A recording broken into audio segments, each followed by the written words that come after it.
Hi, creative friends. This is Soraya, and thank you so much for being here. I'm still obsessing over these tea bags, and more so than the texture, I absolutely love that they are transparent and allow the previous layers to show through. This allows me to tell my stories more readily, and I will tell you why. But first, I was asked about what tea bags I'm using and how do I prepare them, etc. So I'm just going to show you that first. So basically, the tea bags that I am using is this brand over here. It's Bigelow Vanilla Chai Black Tea.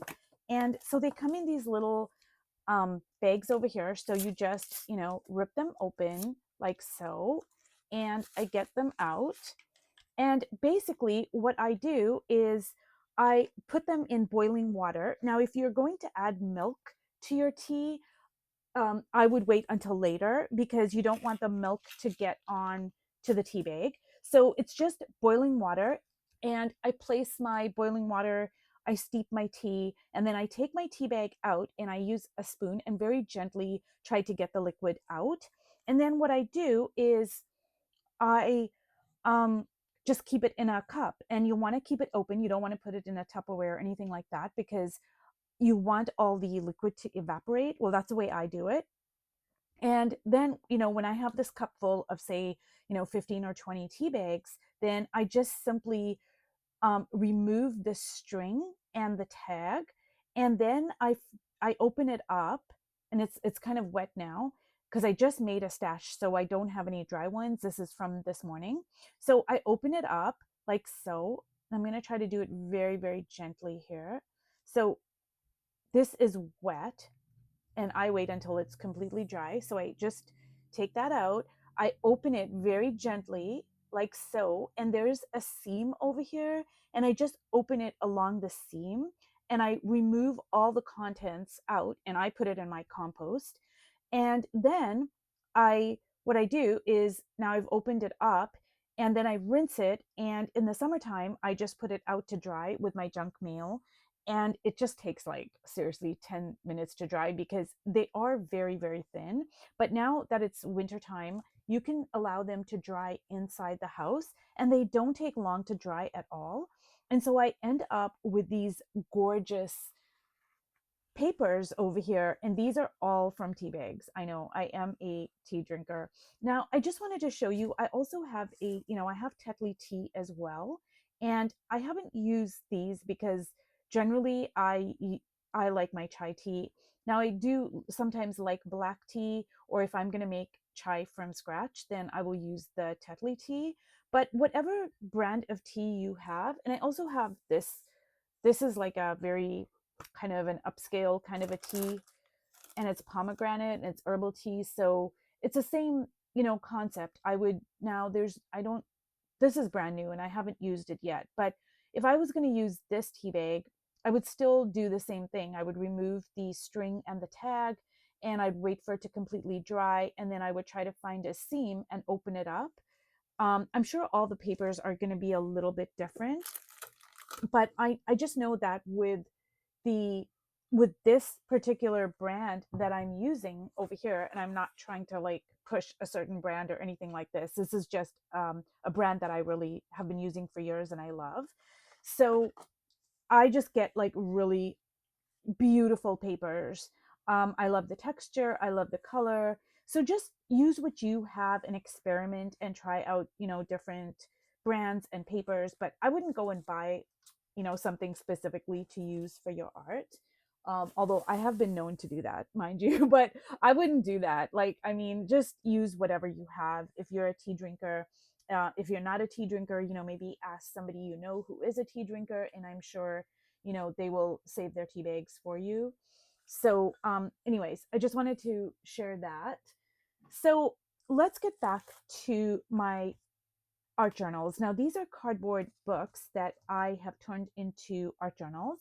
And after I discovered my tea bags and I used them on the Bristol paper, I went back in and I started applying them onto my art journals. And I just want to show you here. So I haven't applied it to every page, but I did apply it to say, okay, I applied it to the cover. Now, if you look at this, and I'm going to bring this up closer, I don't know if the camera can pick up on it, but I put the tea bag like so. So this part of the collage is not covered by the tea bag, and then this part is. But now that it's dry, you can see the previous layer. So it just gives it like such a sense of depth and visual complexity. And there's just so many reasons why I absolutely love the tea bags and how they can, create such interest and depth. And see over here again, I put a piece of tea bag like so, and I'm going to tilt it this way. I'm not sure if the camera can pick up on it, but you know, now I'm going to go in and I'm going to add more paints and inks and etc. And I'm going to build up my layers. But it's just like over here, there was a piece of cardstock that I had that was part of my scrapbooking cards. And then I laid the tea bag over top of it. And it just like it pushes it in the background, but you can still see it because it is transparent. And I just absolutely am obsessed. So, and see over here, I did the same thing, and I'm going to tilt it like so and bring it up closer so maybe the camera can pick up on it, on the textures. I mean, it is really, really beautiful. So I'm going to work in my book and see over here, I did add the tea bag. And so I'm going to add some of the ink here, and I'm just going to see how beautiful this is going to, ooh, look at that. Oh my goodness. That is really, really beautiful.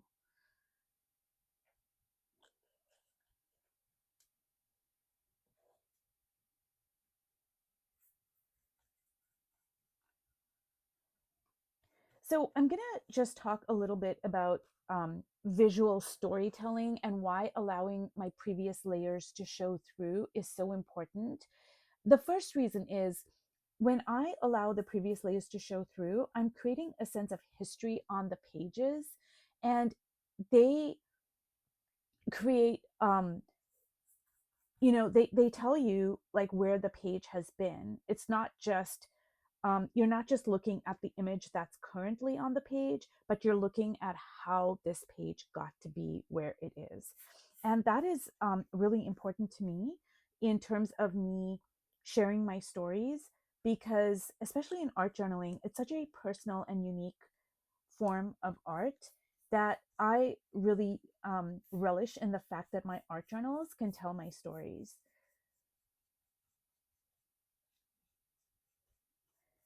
Now, the second important reason why it's so important to create layers on my page is because I'm allowing all my imperfections to show through, all the so called mistakes and mishaps and whatever. I just love that it's all right here on the page. Now, of course, I'm going to come in here and add opaque paints, and some of this is going to get covered up. But by and large, like, okay, I'm just going to use an example. Just say that I come in here and I draw the an image of a face with some hair, etc. I'm going to allow, say, some of the text to show through on the face. I'm going to allow some of the music and some of this collage, which actually happens to be my own art from a journal that didn't work out, probably because the pages stuck together. And so I'm going to allow all of these pieces to show through in the final piece. Like this piece over here might be part of her neck, or this might be part of her dress, or whatever. So by me allowing parts of these layers to show through, I am not only creating a sense of history, but I'm showing all the imperfections. And I just think that life is not all neat and tidy. Nobody's life is perfect, and nor do we want it to be perfect. I mean, that's just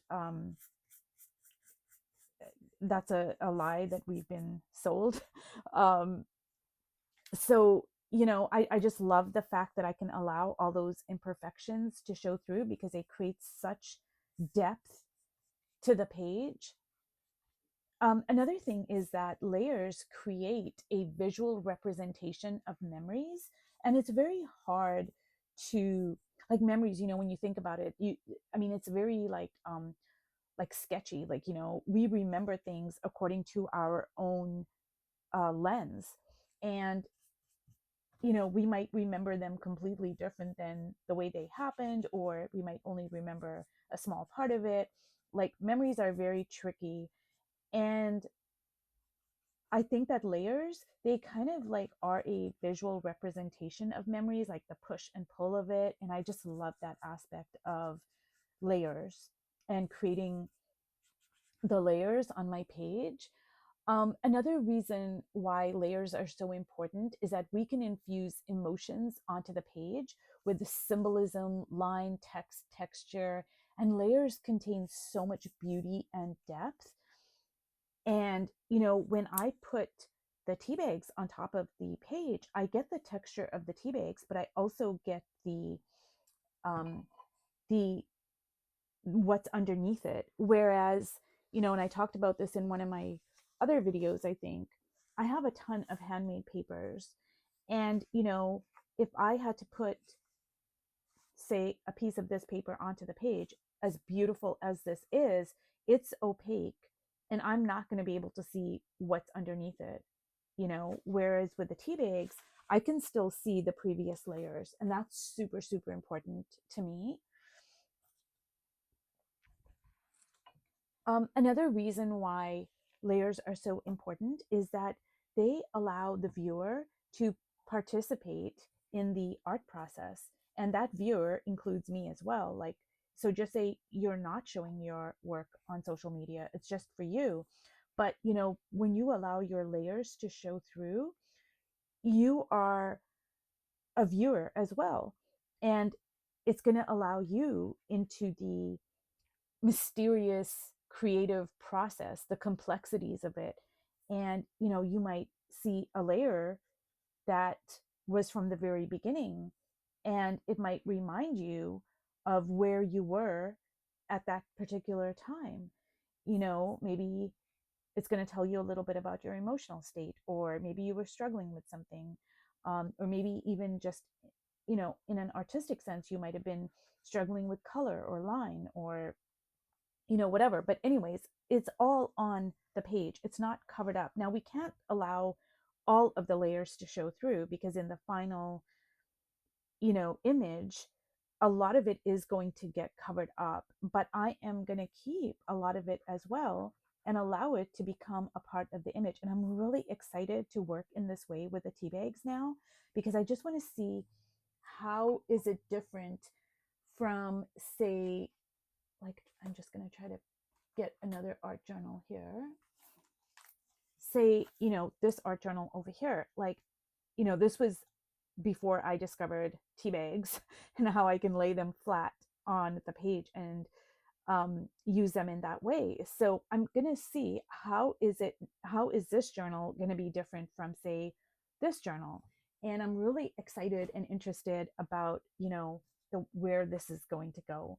So anyways, I'm just going to continue building up the layers of my art journal. But if you've watched all the way to the end, thank you so much for being here, and I will see you in my next video. Bye.